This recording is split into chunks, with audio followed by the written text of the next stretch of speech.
Hey, I'm Nate Flax. I'm Noah Longworth McGuire. And this is Talking Lion. Talking Lion is a podcast focused on artist-to-artist conversation. We're primarily artists, a duo called Sleeping Lion, but we've been lucky enough to write, produce, and hang out with so many incredible rising artists since we started our project. Whether it's at sessions or parties or over cups of coffee, we've talked with our creative friends about everything. Music, life, love, and all the subtle complexities that come with being in the middle of a journey. Talking Lion is about hitting record on these conversations and sharing them with you. There's no real structure, nothing really prepared, just friends talking about life and what it's been like and where it's going. We recorded this episode with Andrew Goldstein, otherwise known as FRND. I first met FRND at a Grammy party earlier this year, and he was one of the first artists to encourage the creation of this podcast. Some context for this interview. FRND had worked on Blackbear's recently released record Anonymous and is currently working on a new album for his own project. As a multi-platinum songwriter and producer, FRND has worked with some of the biggest artists in music, with credits including Lauv, Blackbear, Hot Shell Ray, and Linkin Park. With a passion for all aspects of music, we're grateful for his insight into both the creation of songs and the evolving industry around them. So, without further ado, I'm FRND, and this is Talking Lion.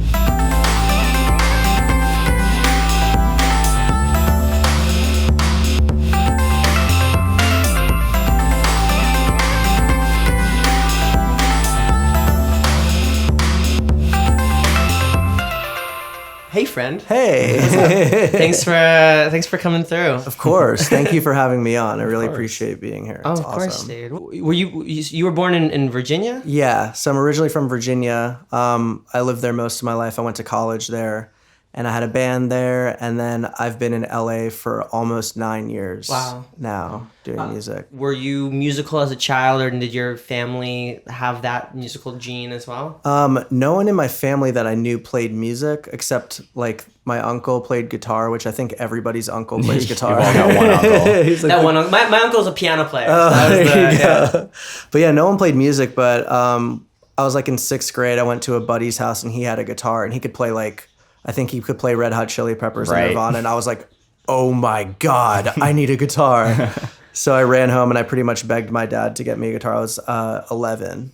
I think everybody has the story of the first time they heard the Chili Peppers. You're like, you can do that? You can do that? Like that? You can say that? You can do that? Like, I think my first Chili Pepper song was So Much I, and I'm like, bass? Does that? Like, because it's, there's so much I started with the Right. It's a very bizarre band. It's a very bizarre And band. I feel like I think like people are like split on whether they like love them or hate them sometimes, because I know they're like obviously a legendary rock band, but it's like, I guess for some it's an acquired taste also. Yeah. I think we take them for granted, but if you take a step back and you strip away the cultural importance of it, you're like, this is weird. This is objectively weird music. Well, it was just so my grandfather lived in California, so I would come to California to visit him, but in my head it was like visiting the grandparents. Right. So California was like, cool. Right. And then the Chili Peppers have songs like, California. Organic California, Californication, like Under the Bridge, and I'm like, oh, California's cool as hell. Like, seems warm. Seems like a warm place. So funny. Do you have any siblings growing up as well? I do. I have an older sister. She's 4 years older than me. But yeah, she lives in Miami. My parents live in Florida now. Oh, cool. So when I was like 19, I went to college in Virginia, and my parents moved to Florida, and so did my sister. So I was kind of there alone. I studied psychology in college, Oh, wow. but I had like bands throughout college and Acapella groups. No acapella groups. I wouldn't go there, but I don't know. I do respect acapella groups though. It's really hard. I don't understand how they do it. It's really hard. Amazing. But yeah, I had bands there, and this was like the MySpace era of the music I was doing, which was like pop punk, emo, power pop, that kind of genre. And started out putting music on MySpace, pretty simple. And, on MySpace, you had that, if anyone remembers, it was direct access to active fans. So if you went to a band that was bigger than your band in a similar genre, you could just go to the comments and add like every person that had commented that day. And usually for the bigger bands, you're talking about thousands of people per day. And in that, there wasn't followers or following, it was friends. It was all So friends. if you were friends, you just had friends. That was it. So, which I also think is a healthier way to put it rather than followers versus following. Followers, I mean, and I think John Bellion in like conversations with my wife says like, I don't want to be a digital Jesus. Like the idea that we have like followers feels like very Pied Piper-y. Yeah, it does. It's very strange. It's like, what cliff are we walking off? Yeah, it's a little weird. And it also like causes you to compare a lot. Yeah. Which is like, you're going to do that no matter what. Mm-hmm. But regardless. So I guess it was a similar dynamic, but just a But you're little being different. strategic on MySpace. Yeah, so I'd be like, so my band was like, pop punk, emo, power pop genre. So I'd be like, all right, we're kind of like All American Rejects. We're kind of like Fall Out Boy. We're kind of like this band. So you just go to their page and add everyone. And at that time, someone that had commented that day, one out of every 5 or 10 people would probably go listen to your music because you went to the page and it automatically starts playing. So I was able to get like some fans for my band on there. And then once they implemented iTunes sales, which were like the main way of consuming music at the time, you could use TuneCore, which still is around today, and put your songs online. It's like $10 a year to put your whole album or EP or whatever. And then you could put the iTunes logo right next to your MySpace player. So I started seeing like an actual analytic to how many plays per day versus how many sales. Wow. So it started to sell and I was like, oh my gosh, I don't have to like go teach that person guitar lessons today. Like I have enough money to make it to next week. This is great. And then, you also get like to start your merch store and to play shows and if you want to do out of town touring and stuff like that. So, we got the attention of Fuel by Ramen Records at the time, and we signed to them. And then I graduated school, and I had one with a degree in psychology. With a degree in psychology, we signed the summer before my last semester, and I was like, if I don't graduate, I think my mom will literally drive to Virginia and kill me. So I was like, I need to graduate. So I begged them. I was like, I have like literally like 3 months left. I'll play shows on the weekends. Like until then I'll tour nonstop, I promise. And they're like, cool. So they were. I love how you were more scared of like Jewish mom than Fueled by Ramen. I feel like there will be like people who are listening who totally understand that. Like I would rather piss off a label than my mom. 100%. And I'm, looking back, I don't even know if like, I thought maybe at the time, like if they really want to sign me, then they'll honor this request I have. Like it's not the greatest idea because that's really hard to do, especially like if you're a band trying to sign to a subsidiary of a major at the time. So they were nice. And they were on the map with like Paramore and stuff at that point. Yeah, they had too, Paramore, Fall Out Boy, Panic at the Disco. Small bands, I mean, Cute is what we aim for. And then they ended up having Fun and 21 Pilots is signed to them now. So and then started touring after that, and then put out an album. We put out an EP and then a full length album. What was the name of that band? It was called Friday Night Boys. Cool. So it was like, how did the name come to be? I don't know. We were just like partier guys, like different time of my life. Friday Night Boys. Yeah, exactly. Were you writing at the time for them? Yeah, I was the writer and singer. Were you producing as well? Kind of. I had like an engineer friend named Sean Small, who's actually a really great pop producer. I think he lives in Nashville now, but he kind of did metal in the area I lived, and I was like, yo, do you think you could do like a pop rock thing? And he was like, yeah. I was like, just make it sound like this. And I gave him like All American Rejects CD, and I was like, make it sound like this. And he was like, all right. So we did some recordings, and he was like the first one, and I would like produce it with his help. And then he was an amazing engineer and producer. And then when I came out here, I worked with a producer for the album, and then worked with some other songwriters, and that was my first introduction into co-writing. How did you meet Sean? Sean was he lived in like the town next to me. He was like a buddy's friend. Oh wow. Yeah. So he was just like, he was more into like computers at first, and I think one of our friends convinced him to learn how to record, so he could record like this metal band or Pro something. Tools 7 or it was on Cubase, I think. Wow, He was still yeah. on it, or Nuendo maybe at the time. But Sean's really awesome. And then worked with him, and then worked with some people out here, and then toured with the band for 2 years. Did a bunch of touring with all those bands at the time, like Boys Like Girls and All Time Low and We the Kings and Cobra Starship and Forever the Sickest Kids, that kind of era of that 2009 to 2010. With like a little bit of electronic lead over. It was all about, you had to have the synth thing. That bouncy super saw. The first thing that pops in my head is the beginning of The Great Escape. Of Boys Like Girls. Yeah, with electronic drums, like the little 808 909 drums in there. The Reason programming. I'm not even surprised that you had that whole I think what's so cool about your style now is how there is that like bleed of like pop punk in there, like for people who grew up with it, it's very familiar, and those who didn't grow up with it, just sounds like new music, and it's kind of cool, like the shifting there. So I was gonna ask you if you had like a background. That's how I learned to sing. My voice is like, it just kind of goes into that zone, I think, because I just listened to those bands like Blink 182 and Newfound Glory and Sum 41 and Good Charlotte and Simple Plan and that whole thing. I think those bands were inspiring because it's like, I grew, my mom loved Broadway and my dad loved Yes. Like that was the dichotomy. But I always thought like if you're gonna sing, you have to sing like John Anderson or like Idina Menzel. Like you had to be like a singer. And I think what was so kind of cool about hearing people like Blink-182 is like undoubtedly great and iconic singers, but like it didn't have to sound like that. Like you could, what made a good singer was that they sounded like themselves. Yeah, totally. And that I think was what I loved about that pop punk era. It was interesting. Not as much technique as it was like kind of just more emotive than anything. And I think like what you just said with Blink-182, it was like, the first example of seeing someone especially being like learning how to play guitar or like trying to start a band, like being like, you listen to the records and they sound unbelievably amazing. And then you see them live and I was like, wait a minute, you don't like nothing against them. Cause I think they're all brilliant geniuses and like, I admire them so much and they're like one of my favorite bands of all time. But it was like the first thing to show you that like, you don't have to be that good at an instrument or at singing. Or playing the drums. Yeah, you just have to find that one thing. To be successful in music.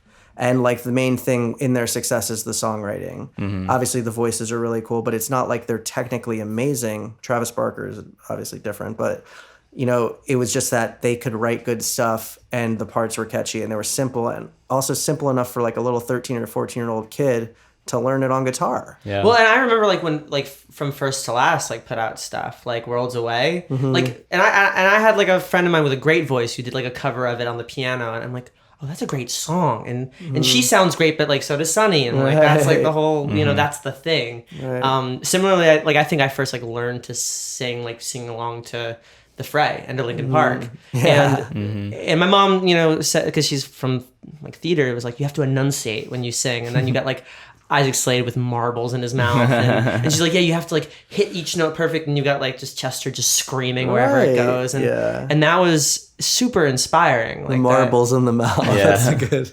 Well, I mean, Isaac Slade, like. I love that. Yeah. I mean, he was the first mumble rapper, Isaac Slade on he did the Heartless cover. And, yeah. But even Cable Car, I mean, that song is gorgeous, but like you have to look at the lyrics. Oh yeah, of course. But he meant it. Like you can tell like there's like that passion that people like connect. Of course, yeah. What prompted the move to Los Angeles? Was it like sort of happening in the same way that it is now? 10 years ago? Kind of, I guess so. Wow, when you say 10 years ago, it is close to 10 years ago. Holy crap. Yeah, I guess so. Like same hustle and bustle as always with pop music. But I had started. So the guy that produced my album is this producer Emmanuel Kiriakou, and when I broke up my band, I started working in Logic. I didn't, I'd seen Cubase, I'd seen Pro Tools. I knew what went where, but not really how to produce like in that way. So I just downloaded Logic, I bought it, and then started messing with it and like got some samples from some friends that had drum samples and stuff. And started messing around and making tracks, and I started sending them to this producer E-Man. And I just send him tracks every week, just like here's a song I did, here's just an instrumental, here's whatever I did. And one day he was just like, yo, if I send you some songs, can you like add synths and drums and effects and whatever to it, kind of doing some additional production. So I did that with like 4 tracks that he sent me, 4 songs that I think were for Pitch at the time. And I got super lucky in that 3 of them were singles for people and all 3 were hits. What were the 3 songs? One was Hot Shell Ray Tonight. Huh. Right. One was Jason Derulo, It Girl. And one was Selena Gomez, Who Says.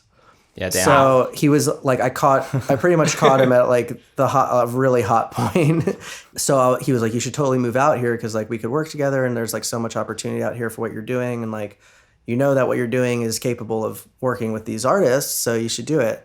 So I remember I had done a song for like a random local person and I had saved up $1,000. So that's all the money I had. And I called my buddy who I knew went back and forth from LA and the East Coast, and he lived in a house. I was like, do you need like a roommate? And they go, you can live at our house in Granada Hills, which is about 30, 40 minutes north of LA. And he's like, the only place we have open is the garage. And it's like, it's literally a garage. It's like a couple $100 a month or whatever. And I was like, I'll take it. I don't give a shit. I'll come live there. So, the years before that, I was like sleeping on friends' couches, like living at buddies' apartments. I didn't really have any place to go when I was touring and stuff like that. So I saved up my money. I like had my guitar and my laptop and that was it. And then I moved there And luckily they had a futon in the garage. So I like got one of those AC units, and like, so it wasn't like a million degrees in there. And I set up our little studio in the garage. So I worked there with two of my buddies that I had moved in with, and there was 5 other people that lived at the house. So it was an 8-person house. Damn. So it was kind of like a flop house. Wow. And there's like, some people in there were actors. One guy was like a film guy. Someone else was doing something, whatever they were doing. So I started working there. Were you doing sessions in the garage? Yeah. With whatever I could get, so. Who were some of those early people you were like reaching out to? There was like a Canadian band I worked with. I would do a lot of what I called side hustles, which was just local singers or bands that wanted to do songs. And I would either, we'd talk to each other at the time on Facebook or something. And I'd be like, yo, I'll do a song for like $250 or something. And I was like, I could, my rent's like $300, so I could probably get by another month if I do a song for some group or something. The equivalent of the Instagram hustle now. Yeah. The Instagrammer wants the single. Exactly. Yeah. So kind of just like random word of mouth. And there was like some people that knew my band. So I was trying to like figure out any way to kind of survive without having too many side gigs in selling. And were everything. you coming in, like you came to Los Angeles with those 3, or had they not come out yet by the time? They hadn't come out yet. But did you know that like you were essentially sitting on like what would be like the first hits I didn't know. had? I didn't really know yet. But he said like, I think this is going to be a Selena song. I just cut her on it. And I'm like, whoa, that's really cool. And so when I came out here, I was like, well, if I can just do that with like the first things I do, this is like, can't be that hard, right? Yeah. I mean, famous last words, I guess. But like so luckily I came out here and I started working with that producer. I ended up signing to him. And we had some great opportunities. We did like stuff with Neo and Celine Dion. And like once I came out here, I was able to like co-write with him as well as produce, not just do the additional production. So you were in the room with them at that point, yeah. Not just do the like additional production on top of finished songs. So that granted me some great opportunities. And then, but right after that, when I moved, I was in the garage and I was like trying to get sessions on my own too, So this was like, Twitter had been around for a couple years, and the band Hot Shell Ray that I worked on Tonight, I didn't know them though. So the song had, I think, just come out, and it wasn't a hit yet. It was just out, like this band. And I DM'd the guitar player Nash, who's like a really great friend of mine now. And I was just like, hey man, I worked on Tonight. Like, do you want to come like write at my studio, like my quote unquote studio garage in this weird garage that's like 1,000,000 degrees, but I have this like whatever. So, so he was like, yeah. So they came there, and we did like 6 songs, and the 4th song we did was the song called "I Like It Like That," which was their second single. And it was just cool. Like we like worked with the band, and I was like, oh my god, like I worked. This band came in, we got another single, and then like you get the second single, and then it goes to radio. I think it got to 15 at the top 40 radio, but at the time I was like, gosh, this music thing is really cool. Like, how, like not to say it's easy, but it kind of was. Yeah. Like I was like, I mean, it was a lot of hard work, obviously, but like I just had like a very skewed perspective off the top of what. Well, you was treated happening. it like MySpace. I mean, it was like, here are the friends. Like, right. We're gonna just do it with the friends. Like, like this very like honest, organic kind of like connection of people. Right. And would you have to unplug the AC to record vocals? Yes. Was that? Yeah. Right. I just wanted to paint that picture. It was hell. Yeah. So so finally, so I did a bunch of songs with them, and then they asked me and my 2 buddies that I had been living with at the time. Who were also like music producers, to work on their album. So I ended up doing like their entire album. Wow. So that was like my first like real experience with like a, like a major label, a different act and stuff. And when that came out, I was able to be like, okay, we can afford a slightly nicer place than the garage. So I moved into a house with the 2 guys in North Hollywood who did music there. I was working in a studio in Hollywood a lot, just like kind of around whatever I could get. But most of it's just like meeting people and word of mouth. And like you get set up with some people from, I ended up getting a manager and a publisher and all that stuff. But most of it was just kind of like organic. You just like, you have to make it happen yourself. Yeah. Like, you can have other people help you, which is great, but it really has to be on you. Well, and at the end of the day, like, especially if you're in the room with them, that's the relationship that matters the most. Oh, like your manager course. could set it up, or anybody could set it up, but like when it's just you guys in the room, like that energy has to be 100%, 100%. And it's interesting because like you can have, managers or people working for you, but like if a manager is taking 15 or 20%, why would they do 100% of the work or Right. 80% of the work? They're gonna, what's fair is for them to do 15 or 20%. I won't say that's the same for everybody, but if you view it that way, you're like, if I take it almost all the way, it will make their job easy and we can execute this, whatever the goal is. Rather than like, my manager's not getting me anything or my publisher doesn't do shit, which you hear all the time, which is, which might be true, but it's not their job to get you stuff. It's your job to get you stuff, and they can help you if you start moving the stuff for yourself. Yeah, I think it's your job to put your manager to good use. Right. They're an employee as much as they're like your manager taken literally. And when new artists are like, when do I get a manager? It's like when you know you need one. Yeah. Right. I imagine it being like my image of me, Noah, and Josh is like the zombie apocalypse movies where like it's the three of us all back to back and like the zombies just closing in slowly. It's like when you suddenly have a back to cover. When you can't handle it yourself is a good time, like that, what you're saying. Or, some people are just like not business savvy and they're just like very creative or they don't want to deal with it. So you have someone else help you deal with that end of things. And it can also be protection between what is happening in the logistics end and what's happening in the creative space. Like if you're working with someone and there's a deal issue, like you want to keep your creative relationship with those people as healthy as possible and not have the logistics issue come into play, so a manager can really step in and help you with that rather than like your mind being elsewhere. I get the sense though that you do to a degree enjoy some of the business stuff. Is that I mean, like I'm like aware of what's going on. I do have like management and stuff like that, but I understand like how the business is structured, especially like when you're in public. I'm in my third publishing deal now. So I learned a lot about that and like management companies versus, independent managers or large companies versus small companies. There's a lot of different pros and cons to each. Like some people love having a big management company because they have really long arms and they have a lot of experience and a lot of specialty areas.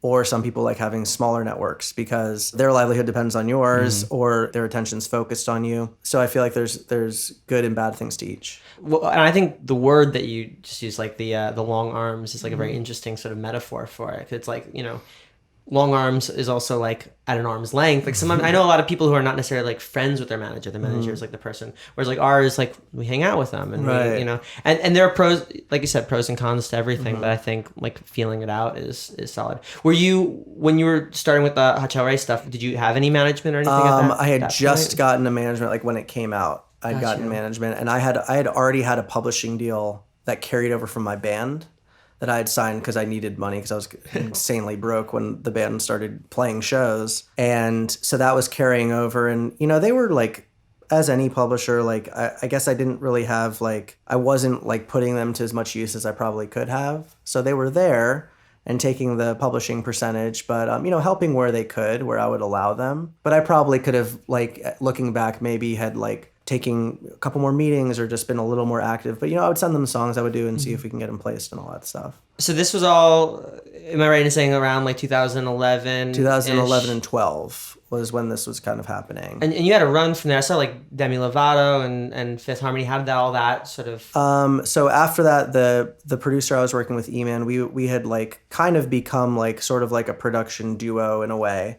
Or just at least we were doing a lot of stuff together. So we had some really great opportunities with Demi and some other like stuff on Hollywood Records, and there was some Disney stuff here and there.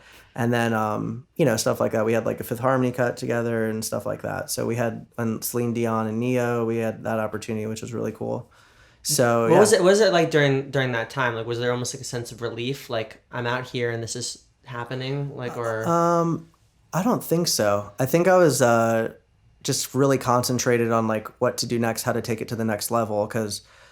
What I did a lot more then than I do now was constantly comparing, which is like so toxic to the mind, because I'd be like, all right, I got this out. This is cool. But like, why am I not having a huge number one hit? Like Kesha just had a huge hit, or like, hey, there's Katy Perry out, and like these people are doing this and these people are doing that. So I was really caught up in the main goal was like I wanted like number one hits. I wanted to have like bigger and bigger and bigger hits, and I'd be like, oh my God, and then like the jealousy and then all this stuff comes into play that you really have to like grow and learn a lot about yourself. So I started, you see someone get a number one, you're like, wait, why did that producer and that writer they just got a number one with so-and-so? Like I need to get in places where that's happening. So I was trying to just like pivot and, like you're always trying to like modify and persist and experiment and try to figure out where you kind of can get in to have more success, at least in that realm. Do you remember when you made the decision to start the Friend Project and what the last song you had worked on for somebody else was before you made that switch? Yes. So after just working with other people, obviously there's 90% of your pitched material goes, it's in your iTunes library, or at the time iTunes library, or just on your computer somewhere, or on your phone, I guess now. And sometimes it's disheartening because there are songs that you feel could have a major effect or could be really big for someone that just go into the ether of just whatever happens. Pitch hell. Yeah, exactly. So I had just done an entire album with an artist. She was a super talented artist. She still is. She's so awesome. And I had gone really deep into it. It was kind of like in the realm of like an alternative, like Imogene Heap, really extensive synth work and production stuff. Who was the artist? It's this artist Annabelle Jones. So I had done an EP with her that came out, and we were working on this full length. And we were just like working. I was blocking out weeks at a time to do it, and we were just making such great progress. And we had worked with the guy from Postal Service, not Ben Gibbard. The other guy. So he's a super sweet guy. And so we got a hold of him because I was like such a massive fan of his. And I was like, hey, can you, if we send you these songs, can you do like your synth stuff on it? And he was like, yeah. So he mainly works with modular synth. So he has like a modular wall. And so I would send him songs, and he would send me back like between like 7 and 12 tracks of like cassette tapes in the mail. Yeah, not really, but files. But like, I wish it was. And then just like just some really cool sounds that like I would never be able to get on my own. Awesome. Like just like some wacky stuff running through all this hardware. And so I was pouring my heart and soul into this thing, and we had finished.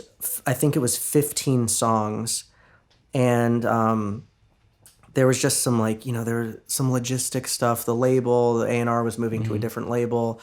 This and that happened, and and I found out that the album wasn't coming out. So like whatever happened, they weren't sure when they wanted to put it out. They're like, maybe you should go back in and do more. And I was like, I've done 15 songs and haven't gotten paid anything, so I'm not going to. Like I was so burnt out, I'd put like everything I had into it. And then that weekend, it was like it might have been like 3 or 4 days after that. I was like kind of just like taking a break and be like, shit. I don't know what, I don't know what's next. I'm going to have to think of something else. And I just went home and I wrote this song, and I was like, you know what? I kind of feel like writing and recording the vocals, which I hadn't really done. I usually work with someone that sings also, and that usually they sing it, and I don't. But you have a history as a singer of the right, punk and I band, knew, yeah. and like usually, like especially at that, I guess this was 2016. Just like my voice isn't like that. Like it's a kind of emo sounding, so it's not really. I just didn't think of it as fitting anywhere. Mm-hmm. Like everything in writing sessions, like, oh, it sounds like too like emo kind of. Like maybe it's more like R&B or whatever it was. You know? So I wrote this full song called "Friend," and I brought it. I was at the studio and I like ran into a couple people I had worked with, and I was like, "Yo, I just made this song. Like I don't know who to send it to." So I played it, and one of my friends, who's like one of my business partners now, Evan Bogart, was like, I played it for him. He's like, why don't you put this out? And I was like, I guess I could. He's like, yeah. He's like, yeah. He's like, why don't you? He's like, what's the song called? I was like, Friend. He's like, what if you call it like, you could just do like Friend, like, but do like FRND. And I was like, oh, I like that. And it's like kind of, and the first song was called Friend. So I had the song before I had the name for the project. That's cool. Which is interesting. And it was kind of like, I had created what it was, but my friend Evan had kind of like gave the idea, named it, which was cool.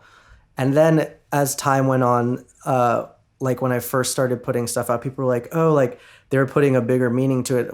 And they were thinking of things I didn't think of. So like someone was like, FRND is like a friend without the I and without end.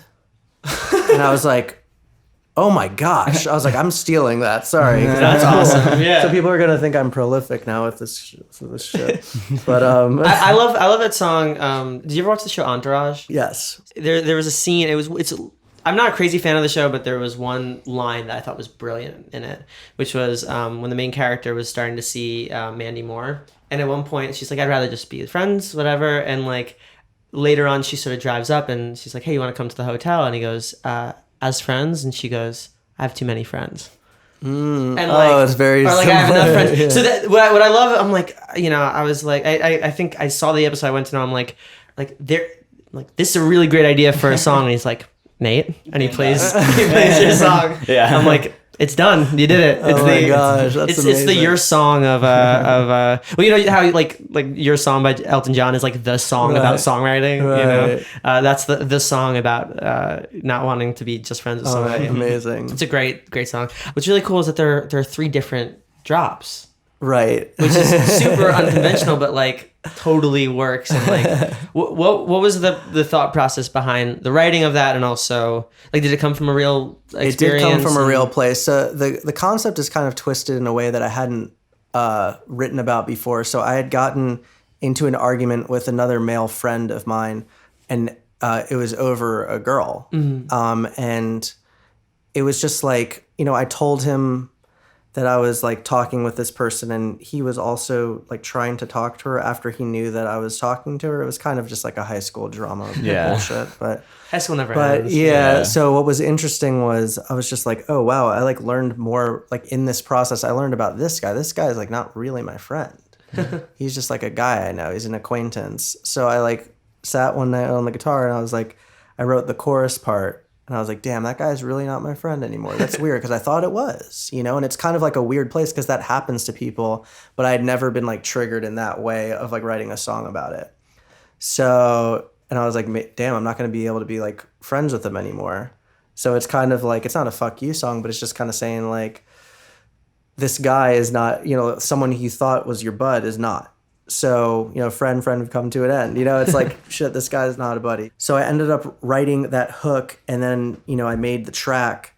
And the first drop, I had originally just had like, I did it in swing for whatever reason. I don't know why. I was just like, oh, maybe it's a swing. Like, what? I don't know. Like, I don't know why I did it. I just did it. And then, you know, played the chords. I was like, those are cool in the verse. And I was trying to like pull in some pop songwriting aspects of like, all right, if the verse is like a little more sparse, maybe the hook is like more, because since the hook is active, maybe the verse is more sparse. So, and then when the drop came, I had done the first synth I did, I made the drums first, which I guess is like sort of weird. I just like did the drums.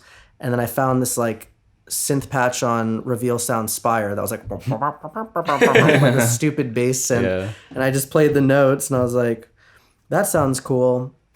And then originally like the little vocal chop, it's just out of a Sample Phonics pack. And it's like, it's like that thing. And I just chopped it up a little bit and changed the key. And originally I just had the synth going, and then that vocal came in on the second half. And I had sent like, I think a verse chorus to one of my buddies. And I was like, yo, I just made this song. Like, what do you think of this? And he was like, dude, that vocal thing needs to be like when the drop hits. And I was like, oh, because originally it just hit and there was no vocal, it was just the synth bass. I was like, that's kind of weird. So maybe that's cool. And then once I put it there, I was like, oh, then I had my roommate come in. I was like, is this better? And like, then this? And I like A-B'd him. He's like, yeah, that's better. And I was like, okay. So, you know, it's hard to know sometimes. You're just making having music. the extra years, like we were talking about, like before we pressed record, we were talking about like roommates and how like having musical roommates have that perspective is like 100%. You're like, oh, maybe that is better. Or even non-musical roommates, just like people who like music. And it's like, oh yeah, I would send it to my friend back in New York, who's not a musician but listens to a ton of electronic music. Right. We're like, is this how drops sound? Yeah. Like we don't know. Like, you're just guessing. Yeah. Sometimes it feels like when you're at the eye doctor, they're like number 5 or number 6. It's just like I think that one's better. Like I don't know anymore. I don't know honestly. anymore. I've lost all perspective. That's a joke that you two get, and I'm like, what? Like, yeah. Oh yeah, glass. I'm not bespeckled, you know, but that yeah, when we were making electronic, we were like tourists in it, and so like I would send it to my friend who would go to festivals and everything. Like, would you dance to this? And he was like, it's a little fast, like it's a little weird. We did like a drum and bass thing accidentally after like a halftime drop. It was dumb, and he was like, "This is dumb." None of our music friends said that. It was him. Who, interesting. Like, but you need that perspective sometimes. So he A/B'd like, all right, that's yeah. The so one. I was like, I'll use that, and then I was like, you know what? At the end, I haven't done like guitar stuff. Like my first instrument was guitar, and like so much stuff at the time was just synth, and I like wasn't doing guitar. And I was like, I should do like a weird kind of like one of those like space rock guitar, like Circa Survive things. Yeah. So I just like hit guitar notes, and I put like the Sound Toys Echo Boy on like that dotted, the edge from U2 delay. Yeah. Bum, bum, bum, bum, bum, bum, and then I put the swing up. And usually it's palm muted, but in this one I just hit the notes and chopped them so there was like isolated notes, and it gave that kind of like panning delay effect in the next drop. And I didn't like, when I was done, I wasn't like, oh my God, this is sick. Oh my God. Like, I was just like this is a weird song, I guess. Like, I don't know. Like, is it good? Does anyone care? I don't know. Like, I have no idea. So I put it out, and then I got some just like early introduction into what it was, because I wasn't sure what the genre was. And then I like realized there is like a genre of this like electronic, like mid down tempo, emo-ish EDM. It's like coming up exactly around that. It was weird. time. Yeah, I didn't know what it was. And then like some of these YouTube channels picked it up, like Suicide Sheep, Cloud Kid, Koala Control. And I was like, oh, this is the genre. Like, I didn't even understand. And then I just went down their playlists, and I was like listening to the stuff, and I was like, oh shit, like this is just like this stuff. Cool. I can do that. At least I fit into somewhere, and like, it was also kind of, it was humbling too, because it's like, oh, like I'm not as inventive as anyone thinks they are, I didn't think it was like some amazing thing. I just thought it was a song, Well, it's interesting because like you, in a sense, you started in a vacuum and didn't. Like, you were working in like the pop world, but also recognizing what would essentially be like the next generation of pop. I mean, now with like with the future bassy, like all that, minimalist. Like what we were doing was like in a vacuum, and then we sort of realized that we had sort of accidentally stumbled into similarly like that. Like a genre. Yeah, I think there's just sort of an Occam's razor to stuff like that sometimes, where like multiple people, even in a vacuum, will come to similar conclusions about like what something should sound like, and then you're like, oh, that's super interesting. It's so weird. What I think is cool too about you like describing just coming up with the guitar sound is like in the course of 10 seconds you quoted Circus Survive and The Edge. Like you had these influences like at your fingertips and like sonically that stuff. But were there artists that you were listening to when you started the Friend project that you were like, okay, this is like, if I went on tour with these people, that would work? I actually didn't, which is weird. Like, I like have the music I like, and then like stuff at the time I was listening to, but I wasn't like, oh, I want to make a project like that person. Like, and then like I started to hear these people that were like in the zone of what I was doing, and I was like, oh, that's a lot like this. Interesting. So then I would listen to their music and, be influenced by that as well. But I wasn't really aiming for something. It wasn't like because I wasn't like going for anything. I don't know. I just like made whatever came out, which I guess there's an advantage and disadvantage to that, because I didn't know what it was or care really. I was just like, okay, like whatever, There's definitely an honesty to that though. Yeah, so I think it was aiming for something, right, just creating and also and being because, like, this is weird. Because I like do a lot of stuff for other people often, it's like I was like, oh, this is just like something I have. It wasn't like I need to, like, this is like where my new direction is and where I'm going musically now, and this is what matters to me. So like, you're still producing other people when you started the... Yeah, and I still do now, all the time. But yeah, it was just like kind of like a thing I just did, and I was like, okay. And then I needed to put it out, and at first I didn't want to like have it be me, because I was like, all right, I want it to like maybe be hidden or something. So I was like on Reddit or something stupid, and then I saw this like koala picture, and I sent it to my buddy, and I was like, all right, I need a logo. Maybe I just like my friend's like a really good graphic designer. And I was like, maybe I just have him like make this into a cartoon. So I sent him this koala picture. I was like, can you make this thing, like this koala look like he's just like a lazy, like tired playing video game koala? And then I was like, yeah. He was like, yeah. So he sent it back, and I was like, all right, I'm just going to use this. And that was it. And so then I just kind of, the advantage to that is like moving forward, I could kind of base a lot of things off that imagery of like having the cartoon character. That's like the avatar. Right, exactly. Your, so online avatar. So it started out just being represented to that, and then I could, base everything around that. And then eventually I just started posting promo pictures and whatever, just because I wanted a little more to personally engage in the music and the fans and stuff. Do you remember like the first artist you worked with after the Friend project launched? I'm not sure.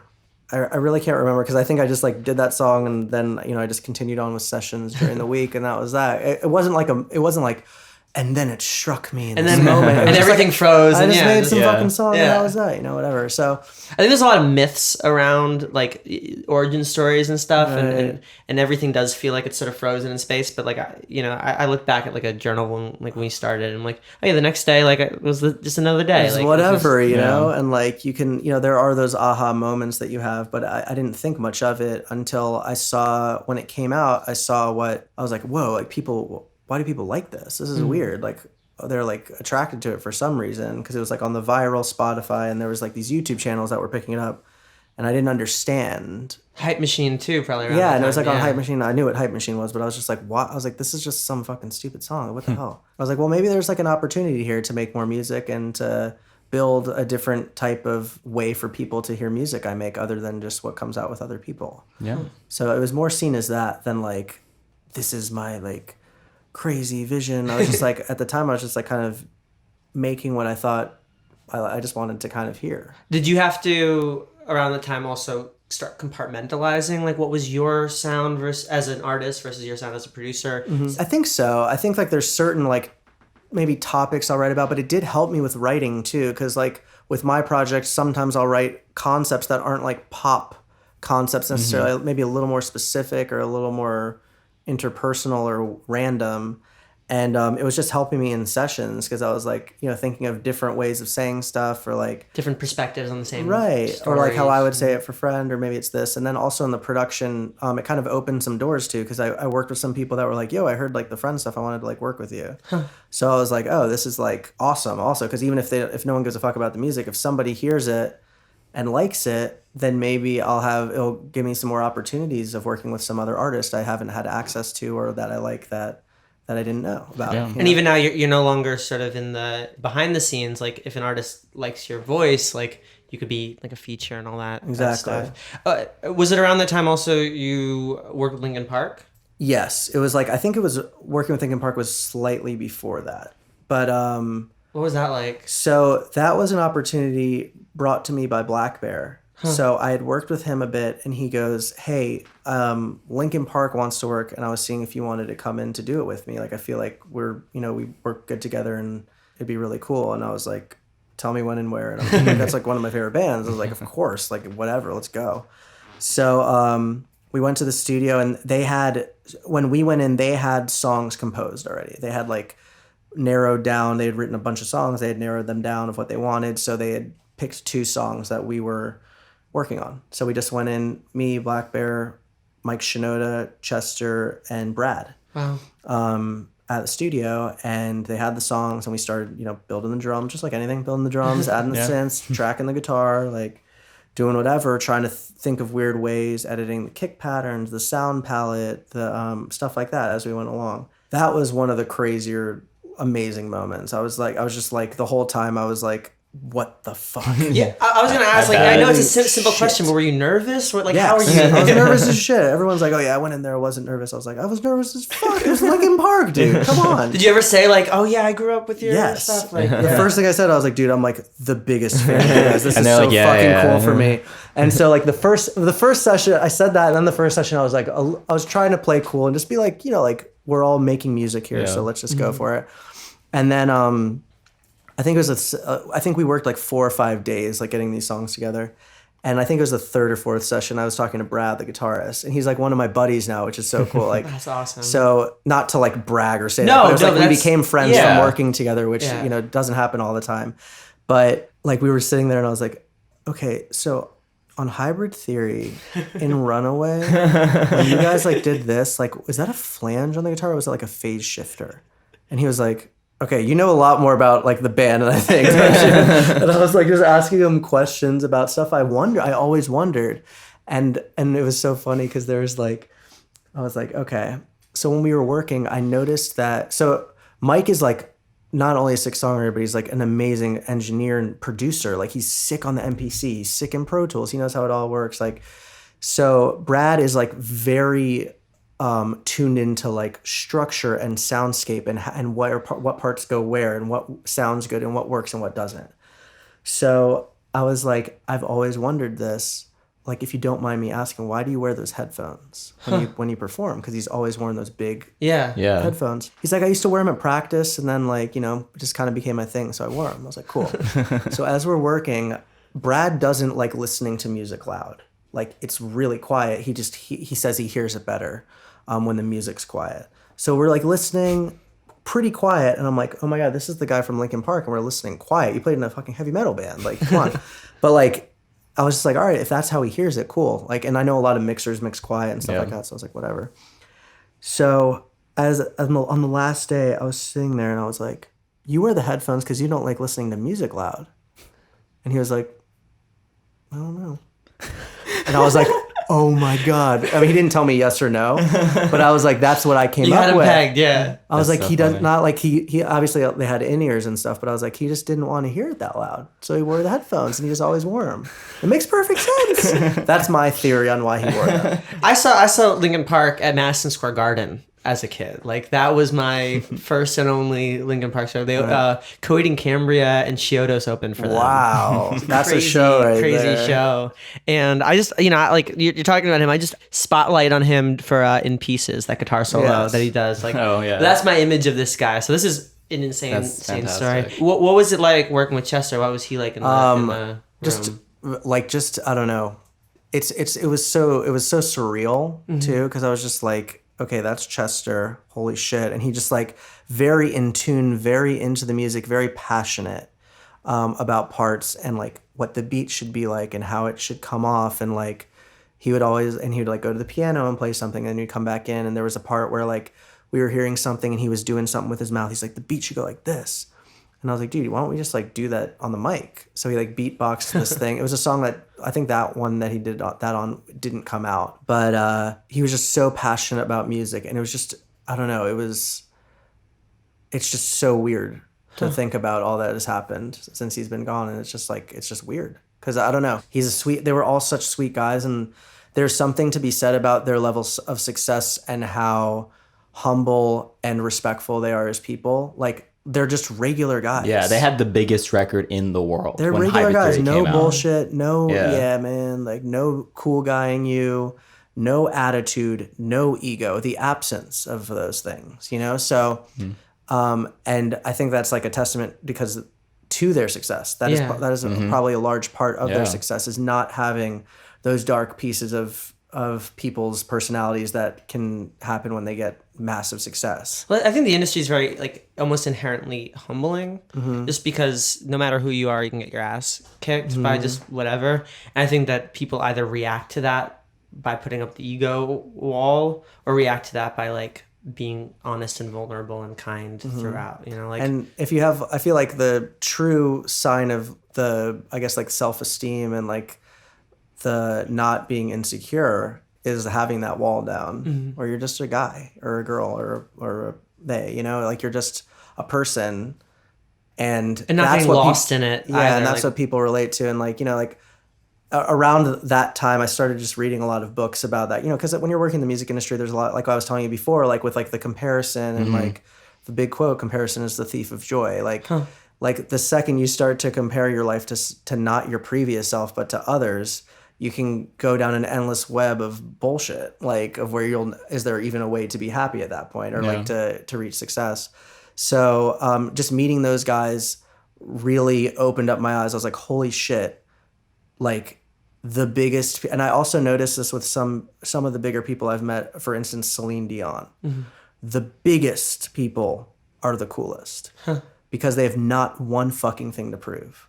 They've proved everything. So like, I don't have anything to prove. So I can just be a regular fucking person, and like a person that asks what your name is and doesn't brag all the time and laughs at jokes, and, you know, and you're not trying to impress them.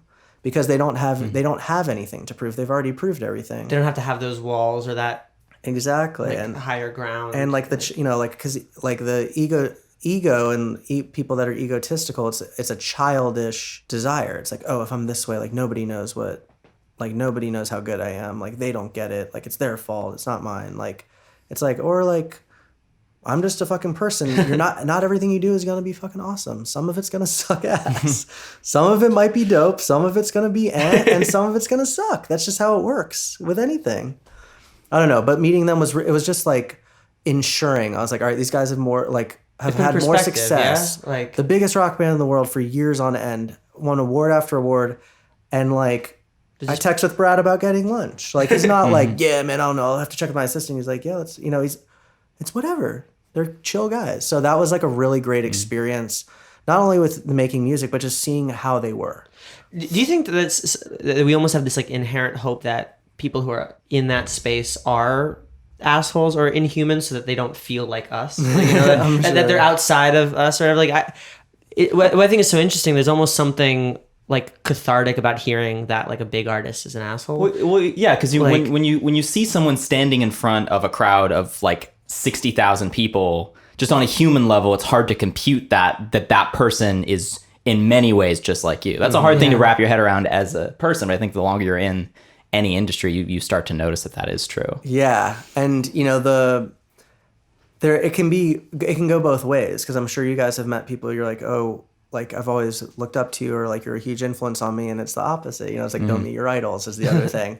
But it was just like one of those instances where you meet them and you're like, thank fucking God these guys are cool. Yeah. Because holy shit, that's like just proof that you can just be a regular person and have it's not like they were a kind of big rock band. They were the biggest for years on end. So like knowing that and seeing how just like great people they were, it was just so inspiring. And I was like, holy shit, you don't have to be an asshole to be successful, or think you're the shit, or like think your ideas no one can touch them, or talk big game, or do any of this. You can just be a person and make material. I think they're skilled in like almost diffusing that like potential tension too. Like what I was telling you when you came in, like in the same week I ran into Bear and Halsey, and both like almost immediately were just calming, like very like soothing, and like, you know, like Bear was shooting. I'm like, oh, sorry to bother. He's like, I got 2 minutes. Like, what you got? Like, what's up? How's it going? Like, you know, Halsey too remembered me from 4 years ago in Boston, and we talked about that in the last 4 years, whatever. It was like, you know, and they're making some of the biggest records in pop music, but they were so good at diffusing like my sort of fears about interacting with them. And like, who is this guy? Get him out of yeah, here. you know, they without saying it recognized that I was nervous, and then they just were like, you don't have, like, without saying it, like, you don't have to be. And it was just very nice, you know, because they probably have those skills built in from the myriad of people they interact with. Yeah, and it's hard, and like, you know, they're people too. Like, they're just like, their profession is just doing something slightly different than most people, you know. So how did you first meet Blackbear?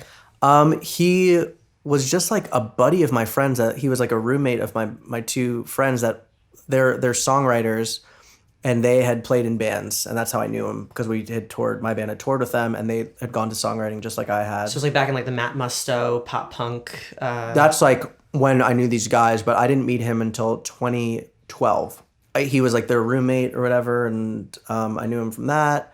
And then he had that song "Boyfriend" with Justin Bieber come out. Yeah. So I would see him out at like events or parties, or like if I had a party at my house, he would like come and hang or whatever, and I would go there. And then just years went by, and it was funny because at first I don't know if we got along, which is weird, because I usually I at least try to get along with someone, but I feel like maybe at the time our personalities had just were clashing.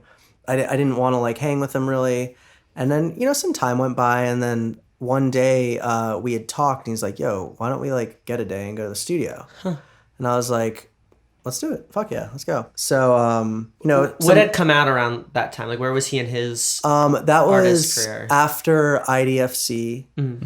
And I had never worked with him, but it was before Digital Drug Lord. So I think this is in like, I don't exactly remember, 2015 sometime. And he's like, let's go to the studio. I was like, all right, cool. So we went to, I think it was at Universal Publishing. We went to the studio over there, and he's like, I can write over something super minimal. So just like, if you play something, I can just write over it and we can produce it out later. Because he's also a producer, obviously. So I played thing. We made some song that was like maybe in an hour. He's like, let's try something else. And I was like, oh, I have this like vocal sample thing I found in GarageBand, like in one of those like jam packs or something. Like the Apple Loops. And it was this thing I had like messed around with. And he's like, that's cool. And then he's like, can you just like play an 808, and I'll just like, we can just write over that. What was the sample? It was just this thing that was like, bow, bow, bow, bow, bow, bow. It was all like this reverby thing, and I thought it was going to be the main facet of the song. Like, oh, this is like the piece of the song.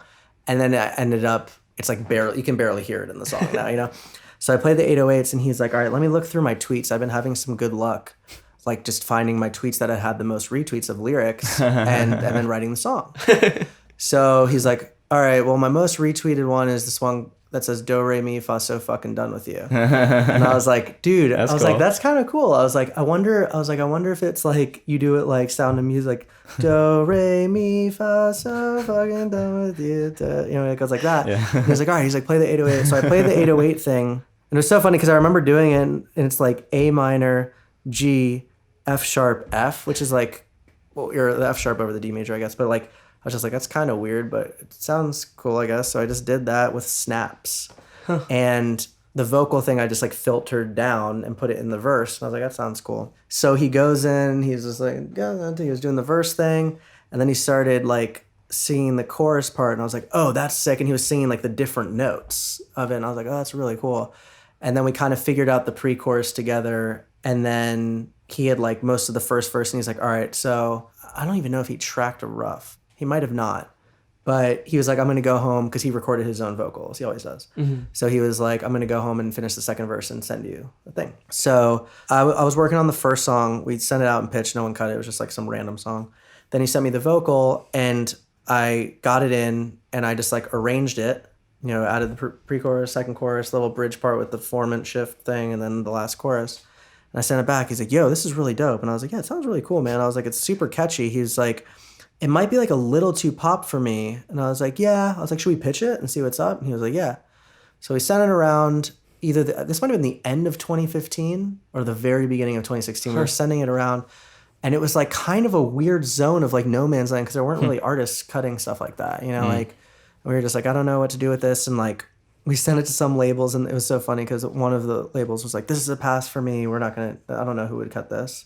And it was like a label that ended up working with him and like later on. So the time came around when he was doing his next album, or like he was about to release his next album. And he was like, yo, it was like probably like 2 months out from the album coming out. I was like, hey, I think I want to put this on the album. And I was like, sick, dude. I was like, do it. And I'd been to like, he would have people over and play some of his music for like, a party of people. And like, and whenever he would play that song, it wouldn't really like go off. Like they would go off more for like his other stuff, like Chateau and like some of these other ones. Like, and I was like, shit. I was like, maybe the song just doesn't like bounce like those or something. I was like, maybe it's just like whatever, And then he's like, I'm gonna put this out. And then I'd ran into his manager. His manager was like, yo, dude, I think that song's like a big one. I was like, really? He was like, yeah. Is that Tabari? Tabari, yeah. And I was like, okay, like sick. So I was like, I think I'm gonna put this out.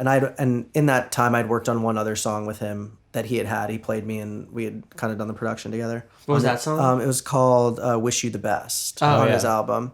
So he had it. It was just over that Stalking Gia sample, and we had taken it, made it a little more like future bassy, and done that stuff. But so he's like, I'm gonna put this one out next. And I was like, for Do Re Mi, and I was like, all right, sick. As a single. Yeah. So I was like, that's great. And he was like, can you send me the mix, like a wave of the mix again? I was like, yeah, sure. And he's like, can you make it louder? And I was like, oh, like master it? And he was like, yeah. I was like, okay. He's like, just slam that. I didn't really know what to do. He's like, slam the L1 on it. And I was like, okay. So I just had like, I think I was using Ozone 4 at the time. Because I just like learned on that. Then AOM Invisible Limiter and then the L1. And I was like, just cramming it. And I was just A-Bing it. He's like, it's not. And then I sent it to him. He's like, it's not loud enough. He's like, it's not as loud as some of these other songs. So I like pulled up something that was big at the time and I was A-Bing it and I was like, all right, I think it's finally loud enough. And I sent it to him. I wasn't even thinking, I was like, wait, I guess I'm mastering it? Like, I don't know what that is. Like, I don't know what to do, whatever. I was like, I'm just trying to make it not sound like it's distorting. Right.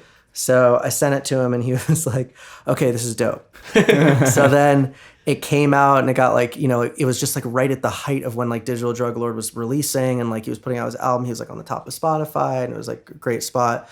And it just started to react for whatever reason. I was like, oh, this is dope. I guess it's like doing whatever it's doing. And it just started to go from there. Well, it's so interesting that you said like when he was playing at the parties that didn't necessarily pop off because like that song pops. Like that song. Now it does. I feel like almost because like it was more known now. But like at the time I was like, it's not really going off. Like, I don't know if this is the one, whatever. It's hard to judge. Yeah. I remember when it dropped, like there was all the Berkeley Facebook groups that were like, this isn't Do Re Mi. Like they were like, oh yeah. Someone had mentioned that. They're like, that's not Do Re Mi. I was like, I don't give a shit. I don't know.